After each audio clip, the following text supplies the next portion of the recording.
دیکھیے عرب کا جاہلی معاشرہ جو ہے اس کا معاشرتی نظام کیا تھا؟ کیا وہاں عورتیں ننگی رہتی تھیں؟ کیا وہاں کوئی خاندانی نظام نہیں تھا؟ یہ نہ سمجھیے کہ وہاں کوئی اس طرح کا معاملہ تھا کہ کوئی خلا تھا۔ نمبر ایک، ان کا قبائلی نظام بہت مضبوط تھا، اور جب قبائلی نظام مضبوط ہوتا ہے تو خاندانی نظام بہت مستحکم ہوتا ہے۔ قبیلہ خاندانوں کے مجموعے کا نام ہے نا۔ نمبر دو، شرفاء کی جو خواتین ہوتی تھی ان کے عام لباس کے علاوہ دو چیزیں اور ان کے استعمال میں رہتی تھی۔ ایک خمار، اوڑھنی، گھروں کے اندر وہ اوڑھنی اوڑھتی تھی۔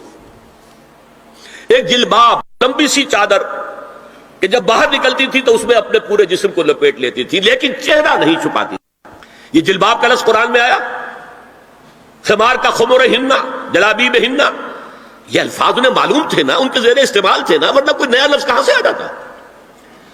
تو جلباب اور خمار ان کے لباس کا حصہ تھا، گھر میں اوڑھنی، اور باہر نکلے تو ایک بڑی چادر میں اپنے آپ کو لپیٹ لے، لیکن چہرہ نہیں چھپانا، سر کے اوپر بھی ضروری نہیں ہے کہ کوئی شے ہو۔ البتہ نہ گھر کے اندر کوئی مخلوط اجتماعات کی کوئی پابندی تھی، مرد ہیں عورتیں ساتھ ہیں، بیٹھے باتیں ہو رہی ہیں، خوش گپیاں ہو رہی ہیں، کھانا کھا رہے ہیں ساتھ مل کر، جیسے آج ویسٹ میں ہے۔ اور نہ ہی اور باہر جو ہے کوئی مخلوط جو ان کے اجتماعات تھے ان کے اوپر کوئی پابندی تھی، ایک جو ہے مخلوط معاشرہ تھا۔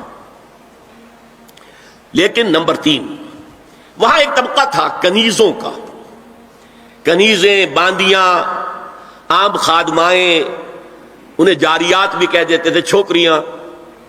ان کا جو ہے معاملہ یہ تھا کہ ان کے لیے نہ کوئی جلباب تھی، نہ کوئی خمار تھا، یہ ننگے سر، ننگے منہ، چہرہ کھلا ہوا آتی تھی۔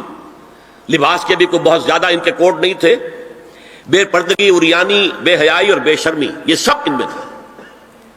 یہاں تک کہ ان کے آقا ان سے پروسٹیچیوشن بھی کرواتے تھے، جس کو کہ روکا ہے قرآن نے آ کر سورہ نور کے اندر۔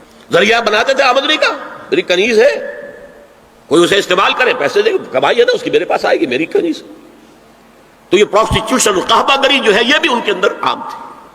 تو یہ دو طبقے ہو گئے، شرفاء کی خواتین اور یہ عام چھوکریاں، خادمائیں، باندیاں، کنیزیں، جاریات۔ اور ان سے چھیڑ چھاڑ کرنے کا لوگوں کو حق تھا۔ وہ بازار میں نکلی ہے تو وہ چھیڑے گا، کیونکہ وہ تو ان کا معاملہ یہ ہے۔ پروسٹیچیوشن کے لیے بھی جب آمادہ ہے یا ایک ہے معاملہ چل رہا ہے پروسٹیچیوشن کا بھی، تو چھیڑ چھاڑ کے اندر تو کوئی بھی رکاوٹ ہے ہی نہیں۔ اس پس منظر میں دیکھیے اسلام نے جو معاشرتی چینجز کی ہیں، جو معاشرتی اصلاحات کی ہیں، ان کے ہدف کیا ہے؟